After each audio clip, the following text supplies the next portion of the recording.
8 గంటల పనిదినాన్ని హరిస్తున్న మోడీ ఫాసిస్టు పాలనను తిప్పికొట్టాలని పిలుపునిచ్చారు Mass Line party Narayanpet sub division నాయకులు పి సాయికుమార్.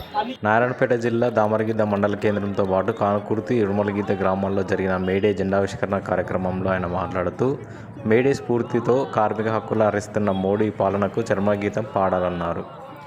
8 గంటల పనిదినంకై పోరాడదాం, పోరాడదాం కనీస వేతనానికై పోరాడదాం, పోరాడదాం సమానత్వంకై పోరాడదాం.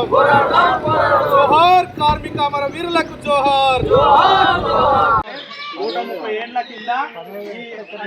ఏళ్ల కింద వాళ్ళు పనిచేసే పని దినాలు తగ్గించాలని, పనిచేసే పనికి తగ్గ అంటే పనికి తగ్గ శ్రమ అంటే మనం పనిచేసేదానికి పైసలు ఇవ్వాలని చెప్పేసి ఇట్లా కొన్ని సంవత్సరాల కింద పెట్టుబడిదారులకు, భూస్వాములకు, దొరలకు వ్యతిరేకంగా పనిచేసే వాళ్ళంతా చికాగో నగరం అని చెప్పేసి అక్కడ మాట్లాడిండ్రు. వాళ్ళకు వ్యతిరేకంగా వాళ్ళు మాట్లాడిండ్రు, గలమిచ్చిండ్రు, పోరాటం చేసిండ్రు. అట్లా మీరు కనీసం తిండికే తిండి లేని వాళ్ళు పని చేసుకొని జీవిస్తున్న వాళ్ళు మీరే మా మీద తిరగబడతారని చెప్పేసి కొన్ని వందల మందిని చంపేసిండ్రు. వాళ్ళు అట్లా చంపడం వల్ల వాళ్ళంతా కార్మికులు ఏమన్నారు, రాబోయే రోజులలో ఈ ప్రపంచంలో పని చేసుకునే కార్మికులు, రైతులు, కర్షకులు అందరూ కూడా ఏకం కావాలని చెప్పేసి వాళ్ళని కాల్చి చంపిన రక్తంలో తడిసి ముద్దైన బట్టని వాళ్ళు పిడికిలు ఎత్తికాసి నినాదం ఇచ్చిందే ఈ ఎర్ర జెండా. అట్లా ఈ దేశంలో పని చేసుకుంటున్న వాళ్ళందరికీ కూడా తినడానికి తిండి, ఉండడానికి ఇల్లు, కట్టడానికి బట్టలు అందరికీ ఉండాలని చెప్పి మాట్లాడినటువంటి జెండా. దీని కింద ఉన్నోళ్ళు, అట్లా పని చేసిన వాళ్ళు, అట్లా మాట్లాడిన వాళ్ళు, అట్లా ఈరోజు వాళ్ళు కూడా ఏం చెప్తున్నారు అంటే ఈరోజు మనల్ని పరిపాలిస్తున్నాను. కార్యక్రమంలో నాయకులు తాయప్ప, అరుణోదయ నాయకులు మల్లేష్, పివైఎల్ నాయకులు మధు, మాదే, రాజేష్, శరణప్ప, బాబు, నరసప్ప, మల్లప్ప, లక్ష్మప్పలు పాల్గొన్నారు.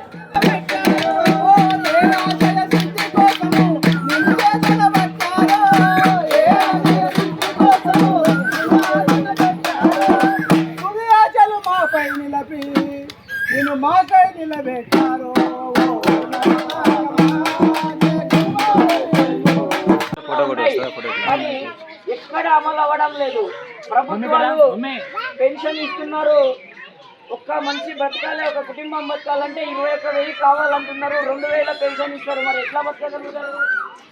ఒక మనిషికి మినిమం 11,000 అయితే బతుకుతారని ఒకటి అంచనా ఉంది. మరి 2,000 మా వాళ్ళు అంతా హాయిగా ఉన్నారు, మా ఊరు ప్రజలు, మా ఊరు కార్మికులు హాయిగా బతుకుతున్నారంటే కాదు. 60 రూపాయల కిలో బియ్యం అయినాయి, 110 రూపాయల కిలో నూనె అయింది, కానీ ఒక్కరు కూడా పెన్షన్తో బతకలేరు. ఇలాంటివి ప్రపంచం మొత్తం అమలు అవుతున్నాయి. ఒక మనిషి బతకాలంటే ఖచ్చితంగా 12,000 కావాలి. అది 12,000 మీద లేవంటే దుర్మార్గమైన బ్రతుకులలో బతుకుతున్నామని అర్థమవుతుంది అనమాట. ఇవి ప్రశ్నించడానికి సంవత్సరం ఒకసారి కమ్యూనిస్టు పార్టీలు జెండాను ఎగరవేస్తూ తమ హక్కులని తెలియజేసుకుంటూ ప్రపంచవ్యాప్తంగా పండుగ ఒకటే జరుగుతుందంటే మేడేనే పండుగ అనమాట. మిగతా ఎవరికి సంబంధించిన వాళ్ళ పండుగలు వేరే. ప్రపంచవ్యాప్తంగా జరిగే పండుగ మేడే పండుగని.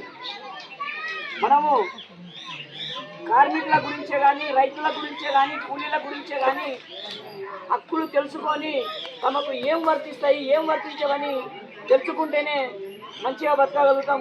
ఈరోజు ఒక ఫీల్డ్ అసిస్టెంట్ అయినకో, ఫీల్డ్ ఆఫీసర్ అయినకో ప్రతి ఒక్కటి సిటీలలో బంగ్లాలు ఉంటాయి. ఒక కార్మికులు ఏమైనా ఉన్నాయా? ఎక్కడ ఉండలేవు. ఇవన్నీ కారణాలు ఏంటి? పేదోళ్ళ దోపిడీని ఉన్నోళ్ళు దోచుకొని తింటున్నారని లెక్క. అంటే మనకు మన విషయాలు తెలియకుంటే ఇవే జరుగుతాయి, అదే కరెక్ట్ అనుకుంటాం. ఇక నుండి అయినా కమ్యూనిస్టులు చెప్పే మాటలు వీళ్ళు గ్రహించాలని కోరుతూ ముగిస్తున్నాం.